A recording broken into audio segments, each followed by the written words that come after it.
Well, good afternoon, everybody. Happy Friday to you. I hope y'all are doing well, and I hope you got some rain yesterday if you needed it without all the wind and the damage. I know a lot of us needed rain, so I hope you got some. I hope you've been praying and looking at your list that we talked about last time about praying for God in our country, for people to be saved, for our country to be redeemed.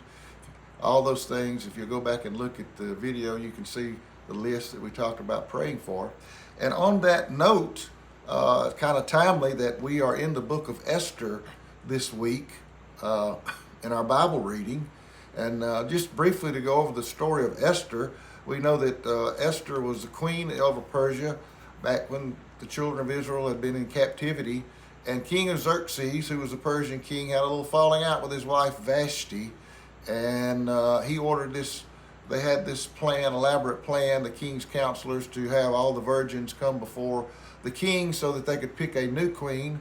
And Esther was one that had to go before the king, and the king really found favor and loved Esther. We know the story. Esther was a Jewish girl.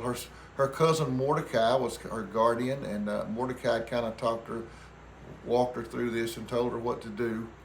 And so Esther became the queen. The king found favor with her, and Esther became king. Also, King Xerxes had put an evil man named Haman over most of his country.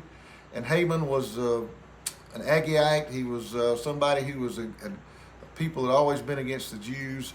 And he had set up these rules that you had to, when Haman came through, that you needed to bow down to him because he was the leader, a very egotistical guy. But Mordecai wouldn't do it because Mordecai was a Jewish guy that believed God and was going to stick to his Jewish traditions and only worship his God. So he wouldn't bow down to Haman, and it made Haman really mad. So Haman went to the king, devised this plan to go to the king, and says, "Hey, king, there's this group of people out there that they don't live like we do. They don't follow the same laws that we do, and I'm afraid they're going to cause trouble. I think we just should annihilate them."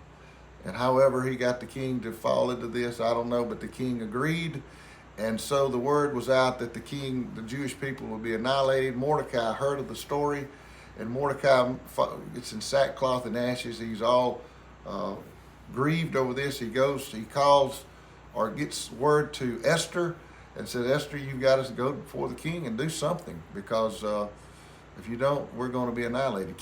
Esther was kind of hesitant, because if you went before the king unannounced, if he didn't call you in to him, you could be killed. I mean, that's the way it was then, and the queen couldn't just show up in front of the king. So Esther was kind of a little bit reluctant. But Mordecai said, "Look, Esther, don't think that you're going to get out of this alive just because you're the queen. And who knows, Esther, if God didn't put you here for such a time as this." And so Esther, guess what Esther told everybody to do? Something I've been talking about. He told everybody, Mordecai and all the people around Mordecai and all the people around Esther, to go and fast and pray for 3 days. And so they fasted and prayed, and Esther decided that she would go before the king, and she went to the king, and the king welcomed her in, which was a miracle, because he could have had her killed. But he welcomed her in. Eventually, Esther got around to telling, I won't go through the whole story, you can read it yourself, but Esther got around to telling the king what evil Haman had plotted against her people, the Jews. And Haman had set up this gallows for Mordecai because he hated him so, and he was planning to hang Mordecai on those gallows. And when the king found out what Haman had done, he had Haman put in the gallows and hung, and he reversed the edict for the children, for the Israelites to all be killed. So God took care of it, and what happened, Esther and the family had a time of prayer and fasting. Now, I'm not as good a faster as I need to be, so I'm not being hypocritical and tell everybody they need to fast.